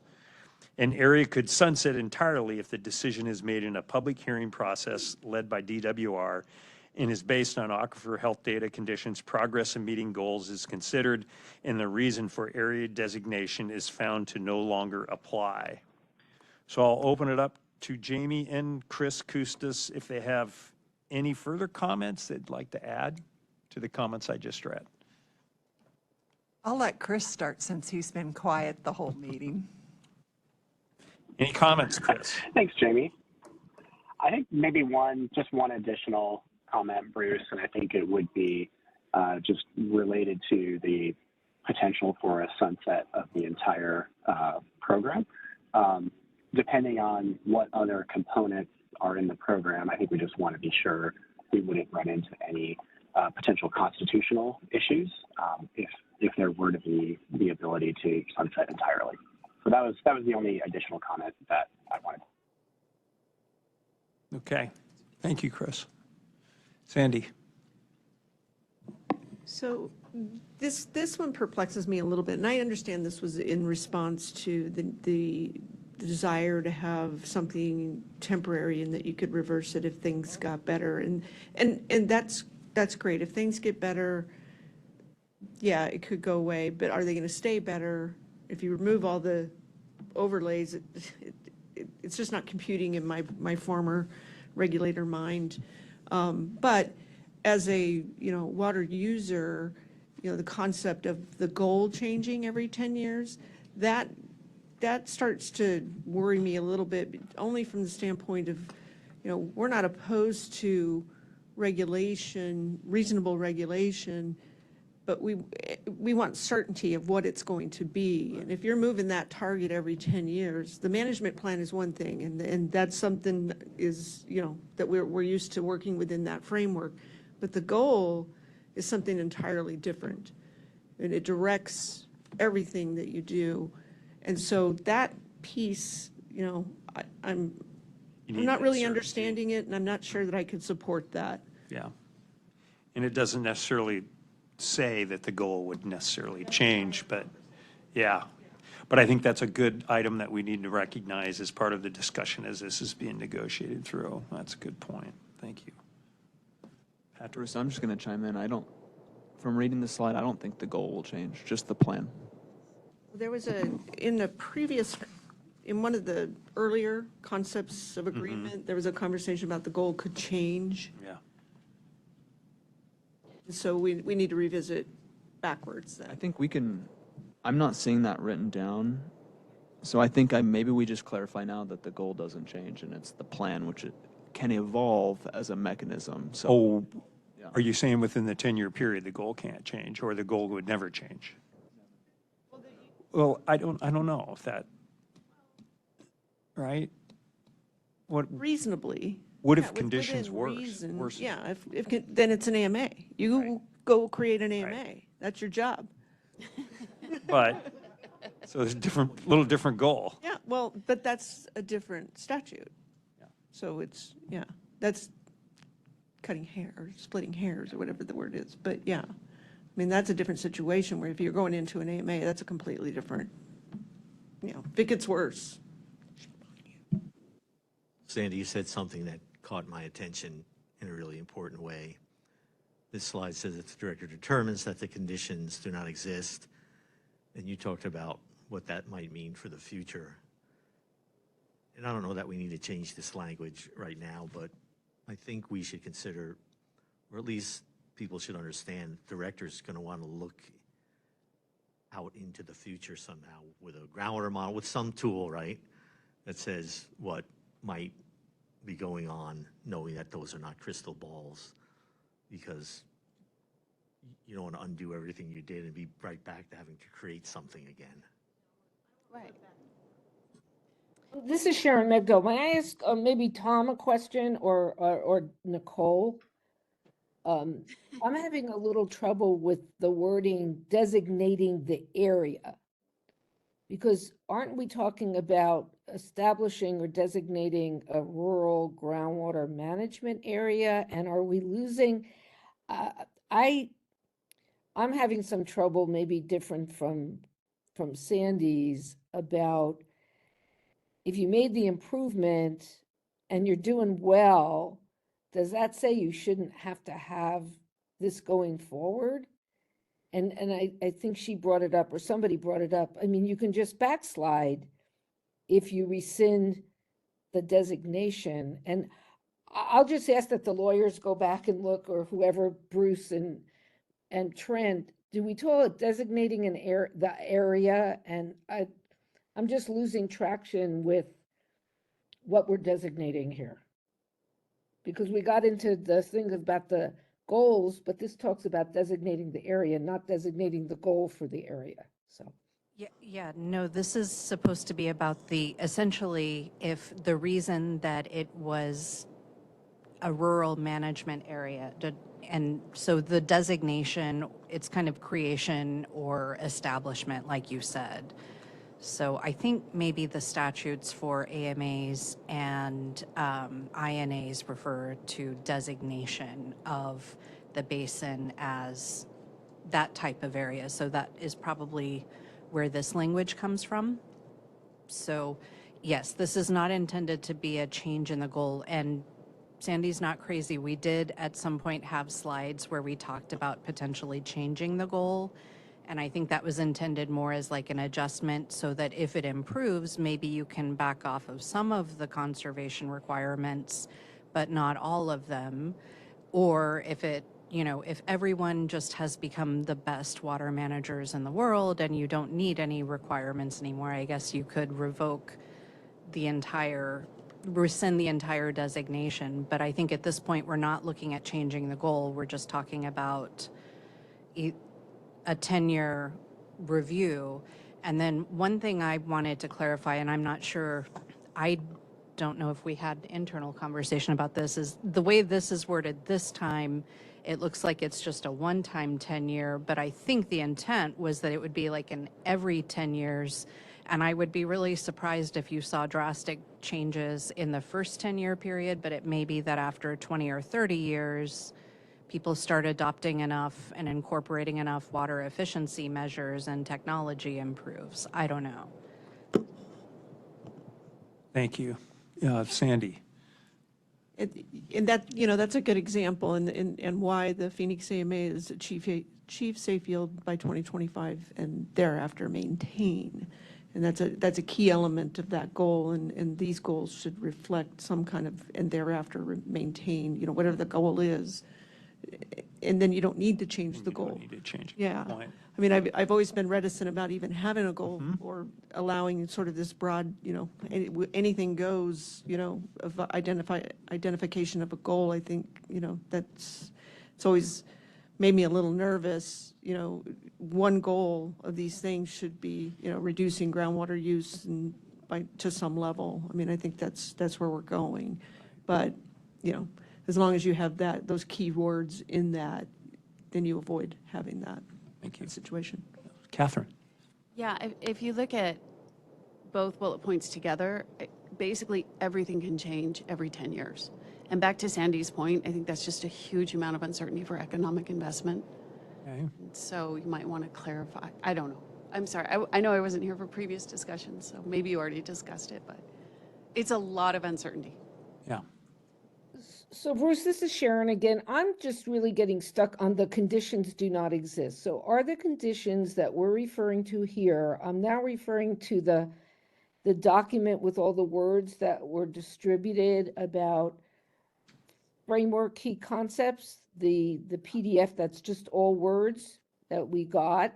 No, And I think if I could, I think it's the conditions that existed due to the creation of the rural groundwater management area. And if those conditions no longer exist, then the director has the opportunity potentially to rescind the designation. Yeah, but my question is on page 1, number 1A21, it says criteria at least should be created when there has been a significant decrease in aquifer levels over time and access to groundwater supplies are being threatened. Are those the conditions we're referring to in this? In general terms, those are the conditions. I'm sure that when one of these are created, they'll be a little bit more specific. Yes. Okay. Yes, Ron. Ron Dova, I would just make the suggestion to that first bullet point there, 10 years after the designation or extension. And that would cover the concern that was raised earlier about it could go on for more than 20 years. So 10 years after the designation or extension, the director shall review. It does, but it says the director shall follow the same notice to rescind the designation. So it says the designation will be rescinded, the way I read it, right? No, I think the idea is that the director would review it as part of the review, part of a 10-year review process. But then if the director decides not to take action at that time, then there's no process. But if the director decides to pursue rescinding the designation, then there would be notice and hearing procedures. Okay.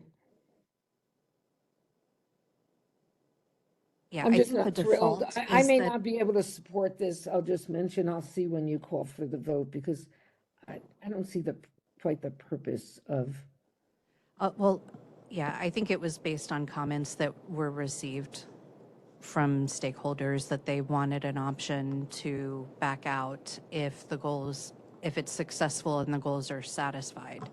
But I think the idea is that the default is that it stays in place, but there is an option to pursue rescinding the designation if the goals are satisfied.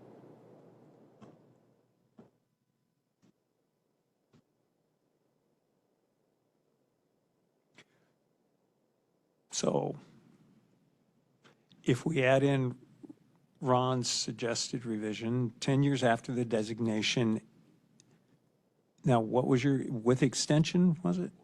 Or extension? Or extension. Okay. Or you could just say every 10 years. That way it's not about extending it. It's just every 10 Every years 10 you years? review. I like that better. Yeah. Yes, Chris. On the very last sentence on bullet 2, is that recommend a new management plan? Can that be an amended plan? Is it a new plan every could it be an amended plan versus a new plan? Yes, we can amend it. Yeah. The new one could be an amended. Yes, Catherine. And I'm sorry, if the intent is that you either rescind or not, but the goal remains the same, I think you should state that because it is confusing whether you're talking about a plan or a goal every 10 years. And I think what you mean is that the plan can change, but the goal can't unless you rescind everything, right? But maybe you should just say that, like the goal's the goal. Okay. Unless you mean that can change too, and I guess that goes back to my point about certainty. It seems like everything can change, but I don't know. Well, yeah, the objective here was, and I think we agree with Sandy that you'd want to keep the goal the same, right? And yeah. Yeah, it says in there, readopt the existing, shall review, and it's the plan. Or shall recommend a new management plan. Yeah. Yeah. After 10 I think the years. intent is the plan. Yeah, no, I get that's the intent. I think it's confusing and maybe just say the goal's not, we're not intending the goal changes. Under that second bullet I item? don't know, somewhere. Okay. Just The goal will remain the same. Maybe, The council shall. maybe just put it on the goal slide, that the goal is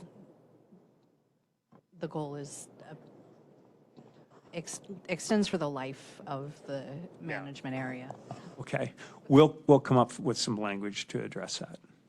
So we'll have every 10 years, the director shall review, and then we'll come up with some language regarding the goal remains the same as the song remains. So I just want to ask the question, this was in response to strong stakeholder feelings that this should be a temporary measure. Does this committee still feel like there should be a way to rescind the rural groundwater management area? Do we still, am I seeing some committee members that still feel that way? Okay.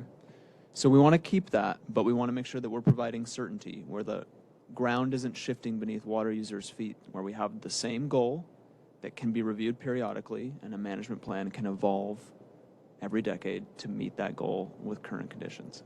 Okay, I think that's a reasonable recommendation. So this is Sharon. So do we still need that first bullet then, or are we going to recraft a single bullet that captures what we've discussed here? And and then discuss it next meeting? Is that the plan? We'll go ahead and recraft it. Okay, because I just want to know for the record that if we signal that we may walk away from groundwater regulations in rural areas, that introduces a whole big amount of uncertainty. And I realize it's saying we don't just walk away, it's only if things are good, but we could then backslide. And so I'm fully supportive of the general sentiment of what's been stated, but to me, changing a plan, making it less onerous, is a way of saying things may not be as restrictive and all that going forward, but it still can lead to having some state oversight of what's going on in a rural area, which I think this is what this whole thing is all about. So I would like to have something that doesn't say we kind of walk away and just say, okay, you're doing good this month and this year, and we're going to leave you. And we talk about maybe changing the plan and those sorts of things. I'm just, of course, speaking for myself. But I don't think we should say that we're going to walk away even if things are good, and not have any kind of oversight by the department, the state of Arizona, on groundwater pumping in rural areas. Because we got to where we are because we didn't have that. Okay, thank you, Sharon, for that comment. Okay, so we'll recraft this and get something out to the group very quickly. Okay, we've got 10 minutes. Do you think we can talk about measuring and reporting needs quickly? Maybe go over 5 minutes or 10 minutes. Are you okay with that, everyone? Okay, we're going to go through this quickly. We have Ryan Mitchell here who's going to be doing a little bit of presentation on additional data that we need to gather. But this was a slide that you've all seen. We have limited information available from any of the basins. There's a boatload of non-exempt wells out there. There's a need for additional monitoring and data collection. And there's a lot of data gaps, and increased measuring and monitoring can also help and prevent limited pumping equipment failures. So with that, I'll turn it over to Ryan, and he's going to be focusing in on the data gaps. All right, so I'll be fast. And also after this, if anyone wants to meet and discuss further, I'm happy to do so. First, I wanted to kind of show how, in addition to the index well line, which is something that we've discussed before, the wells that we monitor regularly, there are a lot of other data sources that we regularly use. We use them within the hydrology section, within the modeling section, and across the department. So first here, I just wanted to show a few of those different data sources. In addition to the index line, we do have a joint funding agreement in place with the USGS to do field crop verification surveys every year. I put in here some of the basins we did in 2022 and 2023, and the proposed basins for 2024. We're finalizing those to get that JFA in place. But essentially, they will go out to those basins and field verify all of the crops that are being grown, the irrigation methods being used, and report that back to us, which we then incorporate into our models. So that is something that we currently are already doing, and we're more than happy to ramp it up as needed. Another data source that we use heavily here in the department is the NASA INSAR program. So that's a synthetic aperture radar satellite. And INSAR, it's essentially a sub-millimeter measurement of elevation. So when we have all of our subsidence maps and all of our studies that show movement of the ground itself from the depletion of water, we do publish that, we monitor it, and we record it. Other public data sources are things like PRISM. PRISM is a climatological database that we use when we're trying to get precipitation values. OpenET, I know everyone's heard a lot about that lately. I've got a little bit more information on that coming up. We also use stream gauge data from the USGS, and we use JPL's GRACE satellite data. That's a gravity measurement, so that's a change in acceleration or moment of inertia. So that gives you a sense of aquifer storage changes. But those are things that we currently use, and I do have a slide or two on their limitations as well coming up. So next. In regards to INSAR, we've been working with NASA on INSAR since 2002. And here I just show some of the ways that we use these data. So groundwater management, land subsidence, we do map earth fissures, which has an impact on infrastructure. We monitor floodplains and slopes because it's a deformation of the surface. And we use it to see if there's any kind of mounding effects from recharge projects. So this is just, kind of like an advertisement slide for you guys to check out that link in the middle that goes to our e-library. The hydrology section publishes multiple studies per year. And you can look back through specific basins where we've done INSAR studies, and you can see what's available. But I do want to drive as much traffic there as possible because it's a lot of good data and information. All right, next. So in regards to the some of the existing technology and remote sensing data, we've met with some of the stakeholders in this group to discuss some of this, and that inspired us to do a little more digging. Hydrosat and EraWatch was brought up. It's a great program. It is daily global high resolution thermal imagery. So that'll give you temperature data, and it kind of gives you a sense of transpiration, but it doesn't give you evaporation. So if we're trying to back calculate someone's water use based on ET, this is only one of the two components of evapotranspiration. So it's a piece, but it doesn't give us the answer. Click. Another data source is that GRACE data. That's a gravity movement data. And we have met with Jay. I'm going to probably mangle his last name, but Famiglietti. We met with him a couple times. His research is to take the resolution from the GRACE data, which is currently too coarse to be useful. It's 400 kilometers by 400 kilometers. That cannot give you basin level resolution of aquifer storage. But what he's working on is a way of post-processing that data to get better resolution. And it's not quite there yet, but he's doing research into it. But that is something we've been tracking already. And then click. And then OpenET. So OpenET has a lot of plus sides to it. In my opinion, the best thing about it is that they recently released their application programming interface, their API, and that means that we can just directly link to their data sets. We don't have to go through their website or do data pulls. So we can set up our own queries and look at it ourselves. But OpenET is a way to get evapotranspiration values. It gives us ET data, but it does not give us the total water pumped. And so we can see what's been consumed, but we can't see what's actually been withdrawn from the aquifer. So we would still have to make another assumption. If ET values are this much, let's assume an efficiency. So we have to add 10% on or add 15% on. So there's still guesswork going on there. Next. Wanted to show some of those high priority basins and show you guys, it's hard to see on this map, but there are some red dots on there. All those red dots are the current index wells for this water year that started for us a couple weeks ago. So we have field staff out collecting data from these wells right now. This is the Gila Bend Basin, and what I wanted to bring to people's attention is that there's about 30 wells, index wells in this basin, and that might sound like a decent amount of coverage, but when you're thinking about over 1,300 square miles, that's about one well for every 43 square miles. And so that's also not great resolution when trying to manage a resource. Next. For Negris here, 900 square miles, about 19 wells, so that's about the same coverage, one every 47 square miles. Still, coverage not fantastic. Yeah, next.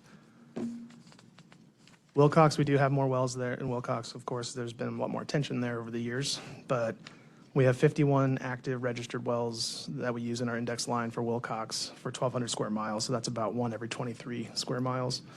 And a lot of these wells, it's also nice or important to remember these wells represent on the map where they are in like the XY. So like it doesn't tell you how deep they are or what hydrostratigraphic unit they're monitoring. So you could have three right next to each other monitoring different depths, and we need that data too. The reason why I wanted to show you guys these maps and where these wells are is because another way for us to collect data besides just water level measurements and pumping use is if we did some kind of a drilling program where we could monitor or we can collect our own data during the borehole analysis process. So click. I'll be quick. All right, click. So we can get lithology if we had a drilling program. Let's say we wanted to put new index wells in. We would then collect the cuttings, we'd get the grain size, and we would actually look for water-bearing formation. So these are just examples of drill cuttings and a strat column prepared from a drilling program. Click. We wouldn't just set a well and leave. We would collect as much data as we could, and part of that data collection is downhole geophysical logs.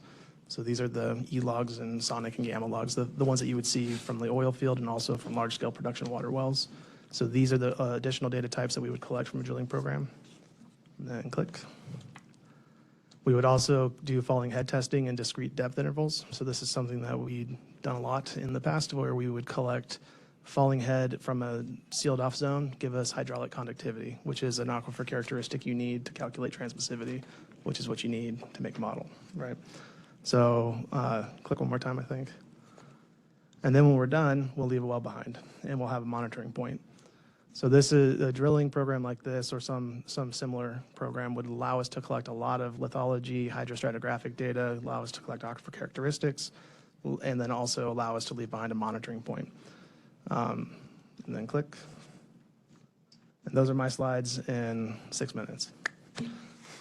So are there any questions for Ryan? I think what was important too is that not only is there a need for more data points, but you also get a much better understanding of what's happening under the ground too as we drill these additional wells potentially. So think that's really important so you get a better understanding of the geohydrology. In addition to the need to collect more data, there's also a need to collect more water use information. So the other piece associated with this concept on measuring reporting is the department offering a rebate program outside AMAs and INAs for approved measuring devices. And it would be up to a percentage and or a dollar amount per well. These would be non-exempt wells that would be receiving the rebate to measure their groundwater withdrawals with a measuring device and method that's approved by DWR. And in exchange for that rebate, the department would ask them to provide annual reporting with quarterly data entries and self-reporting through online form or some simple paper form. Now keep in mind, for the rural management areas, it's mandatory, as we've been discussing, it's mandatory that you're going to have to meter and you're going to have to report, but this rebate program could be offered to those non-exempt wells within those rural management areas also. Yes. Sandy. So are you going to change the requirement in the EMAs for quarterly reporting? I'm just curious. I mean, it just seems odd that this is quarterly and the EMAs are annual. And I'm not proposing that, and it's all fine, but you're just adding to the potential burden or the perception of a burden by asking for quarterly. I mean, if you can provide it, I mean, I would make it optional. If you can provide it and you're willing to do that, then you can do that. Otherwise, it's annual reporting just to alleviate some of the administrative headaches of some of the smaller water users. Okay, Jamie? Bruce, I was just wondering, was there a consensus that we were metering reporting or we were measuring and reporting? Measuring. Okay. I have a question. I heard the numbers 10 and 15%. What is the difference or the deviation from the number you get with open ET to what you would get from pumping? What would be that variance there? There's a lot that would go into that. So it depends on how efficient they are with transferring the water. So if their water movement system is watertight, then they'll have minimal loss or system loss, right? And then also it doesn't take into account any water that is not transpired, right? So if it's soaked in, if it gets reabsorbed, that doesn't get necessarily calculated. So it's the evaporated water or the transpirated water. And that's usually, and it's actually done by a calculation based on change in temperature. So even that alone has assumptions in the calculation too. So instead of trying to reverse engineer what the volume of water was when they were pumping, it'd be infinitely easier and more accurate if we just knew what that pumping rate was, right? So we can guess, we can make assumptions, but they will have caveats to every single number we report, and there would be uncertainty associated with anything that we estimated. Thank you. So I want to make sure we maybe missed something on this slide, that this is available on a voluntary, we expect this to be available on a voluntary basis in areas that have not been created as rural groundwater management areas, right? So, and Jamie, just to your question about the difference between ET and water use, just look at the Salton Sea.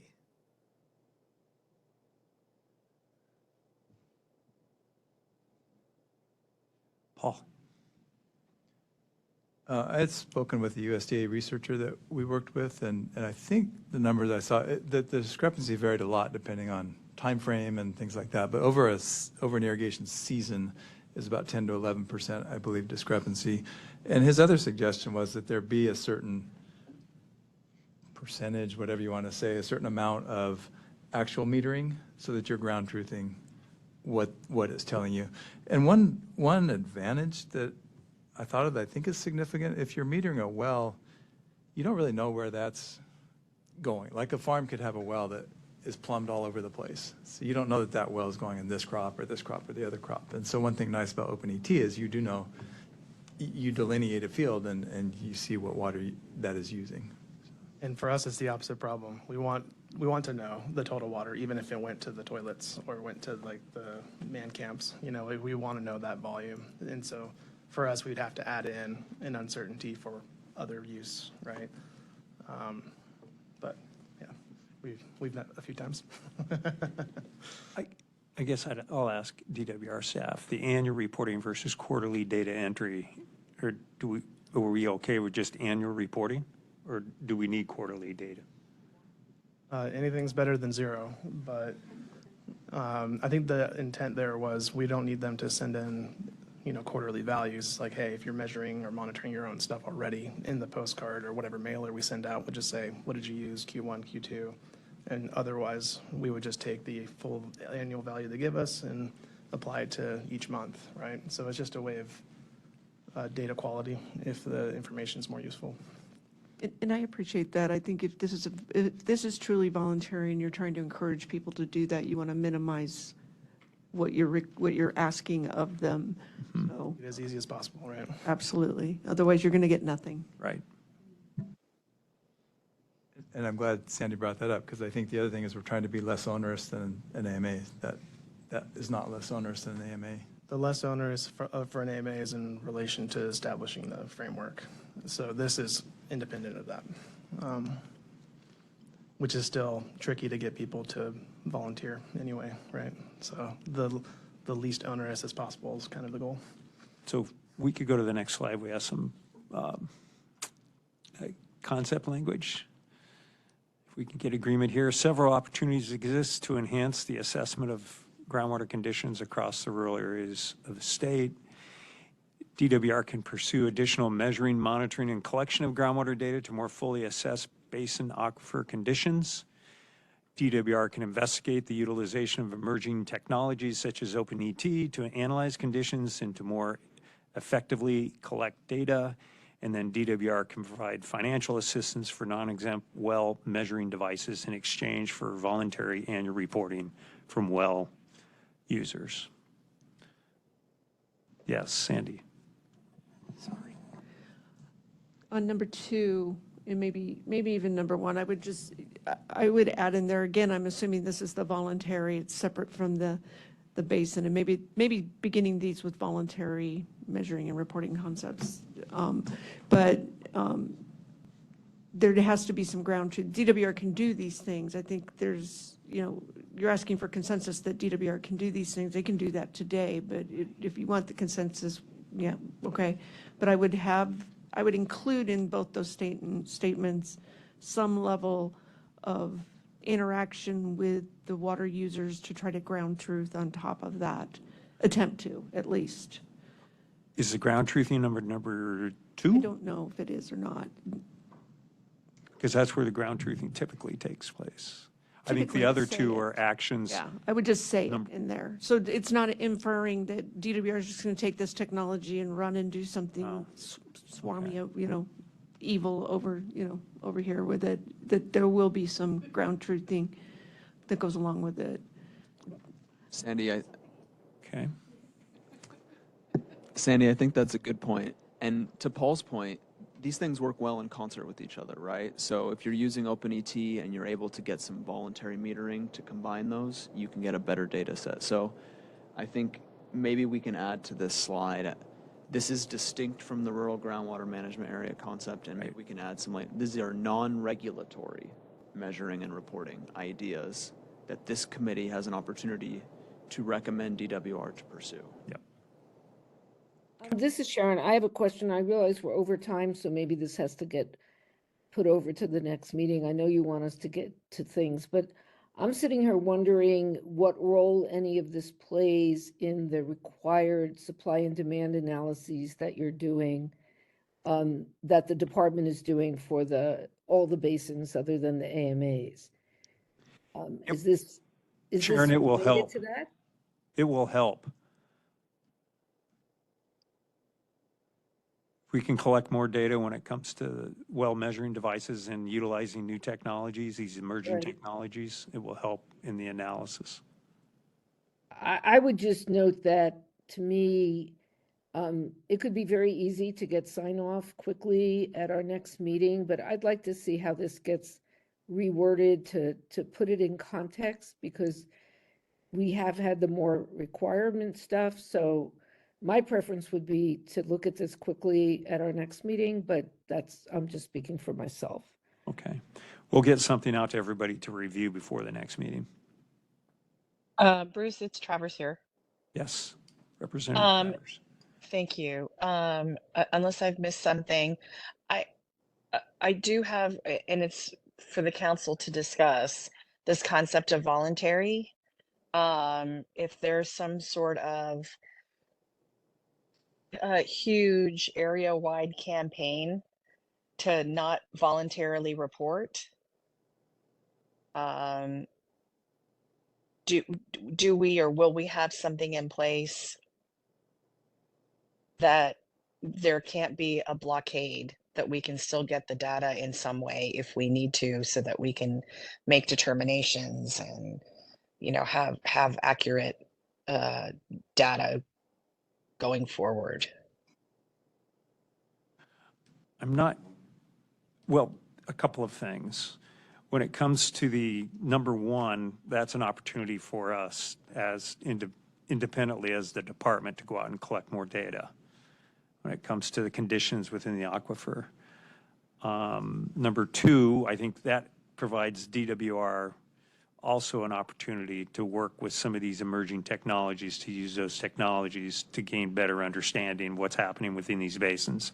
It's probably under number three where we're asking for volunteers. Yeah, and that's what I'm referring to. So if, you know, if the emerging technology is still emerging, and then I'm somewhere where there has been a campaign that nobody's going to volunteer to have to report in a case of willful obstruction, then how do we get that information that we need until such a time as we can use these emerging technologies to get the data that we need? Without making it mandatory, I don't know how we could get that information and reaching out and asking for it. Yes, Jamie. This is Jamie. Ryan, don't you just back into the numbers from published crop reports and you do calculations? We would. And it's old data, but. Yeah, especially with the OpenET or any other outside public data sources, we would take what's available and then reverse engineer the quantities. But these new technologies in and of themselves, the OpenET, will help with the accuracy of the data. Bruce, Sandy and I were sitting here saying that the wording is awkward just because when you say ADWR can, it infers you can't already.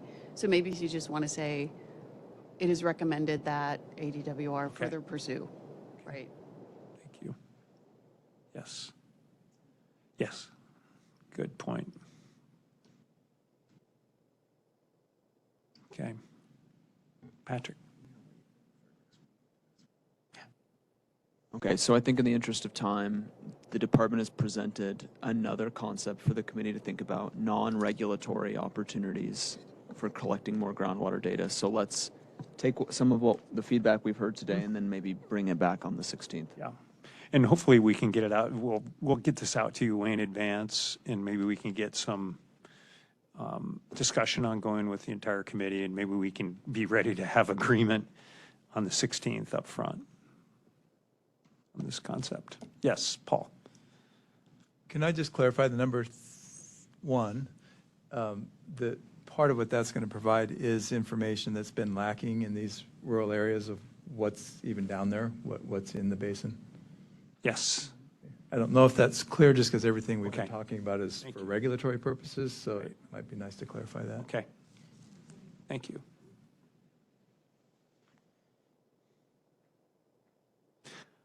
Okay. Upcoming meetings, next steps. Next steps are we will make the adjustments and changes that we've heard today, and we want to get those out to you as soon as possible. So then on the 16th, you know, hopefully we'll have 9/10 of a fully baked recommendation, draft recommendation. And then we want to be prepared to share what that draft recommendation is and the details of that draft recommendation. We want to have that completed and ready to share it with the Water Policy Council on the 29th.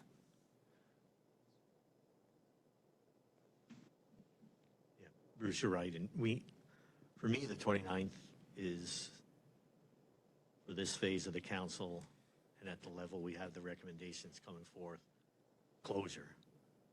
Unless folks want to come here on December 26th for another council meeting, we could maybe do that, but probably not.